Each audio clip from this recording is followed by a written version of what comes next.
Nelida for the invitation. And also I want to mention that my husband and I have been served by all the foundations that are represented here. So I'm very excited to really say that we have seen the impact and the action of all of you that are here as presenters. We stay at the Fisher House in Walter Reed.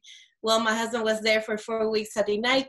And I'm also associated to the Elizabeth Dole Foundation, have seen the work that they have done. So very grateful. And just a little bit about the foundation. We started in 2018. My husband is a combat wounded veteran with a moderate brain injury.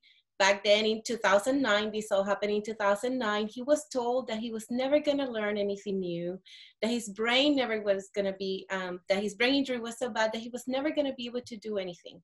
But that didn't stop him. He said, you know what, I'm only 34 years old, what am I gonna do?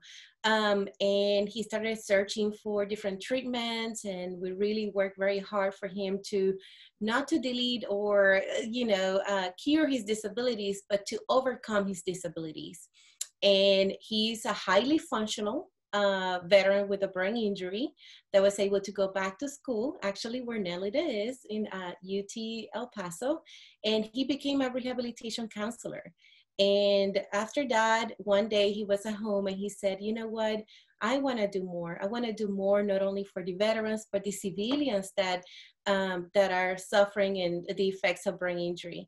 And after being 6 years of treatment and rehab, and he was actually in rehab for 3.5 years full time. I would, drop him off in the morning, pick him up in the afternoon. And he was able to meet so many people.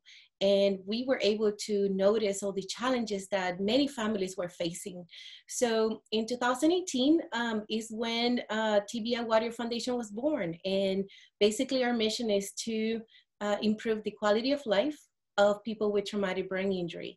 That includes veterans, children with brain injuries, civilians with brain injuries, but we cannot neglect to mention our families, because we know we are the backbone of the rehabilitation. So we have different programs. Most of our programs are directly impacting the people who have a brain injury and that are living with the different effects. We know that brain injury can affect people physically, emotionally, cognitively. So we try to provide programs that are related to rehabilitation counseling, which means that many people with brain injury are able to either go back to school or go back to the workforce, but sometimes they don't know all the things that they're entitled to. So we help them navigate that process, and we're able to work with them. So if they go back to school, they are able to get all the accommodations that they need for to be successful. And we also work with employers and make sure that they're accommodating the person correctly, and that they're meeting the needs of that person so they can be successful in their workplace. But I'm just going to focus on the today to talk a little bit about the caregiver program. So when it comes to caregivers, we're not as strict. So we serve caregivers all eras when it comes to the military and veteran caregivers. We do not focus only on the brain injury.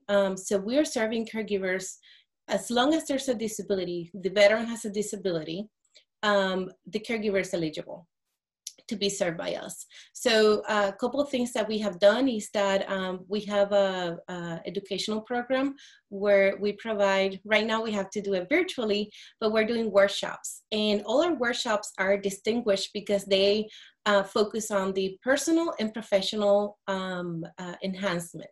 So that means that if a caregiver feels that roles and responsibilities, we know that one of those are cooking. So we try to bring the latest innovation when it comes to cooking classes. And we provide, in many instances, the products. If the caregiver doesn't have what it takes to do their cooking, then we provide that. But we also have another program that is called the respite care. So with respite care is pretty broad because we know that caregivers all have different needs. So for example, if a caregiver, we know that caregivers sometimes we don't go to the medical appointments that we should because we don't have someone caring for the veteran, or we do not have the transportation, or perhaps money is really tight. So we don't have for, let's say, the copay. That's when we step in. If the caregiver needs either a copay to be able to care for themselves, or they need the transportation, or they need someone to stay at home as a home health or home care, we provide those services. We don't do it directly, but we have really great partners in the community where we are actually in Boerne, Texas, which is in the outskirts of San Antonio. But we have served not only our community in the San Antonio greater area, but we also have served 21 different states. So don't let that stop you. Just contact us, let us know what is your need. And we try to work with the caregiver in a way that either we fulfill the need or we do a warm handoff to another organization. We have not ever turned anybody away. We try to work with other foundations, and that's why some of you, we know each other very well, because you have been able to provide to that caregiver if we are not able to do so. We have found in instances that if a caregiver is in need of financial assistance for essentials right now with COVID, we have a COVID response program where we're providing grants, and we have provided 165 grants across the nation for essentials. We have found that other foundations or other organizations, they have partnered and they say, you know, we're going to do a matching. But, you know, never let anything stop you. Just like we always joke that, or not as a joke, but, you know, we always say when you see a brain injury, you only see one brain injury.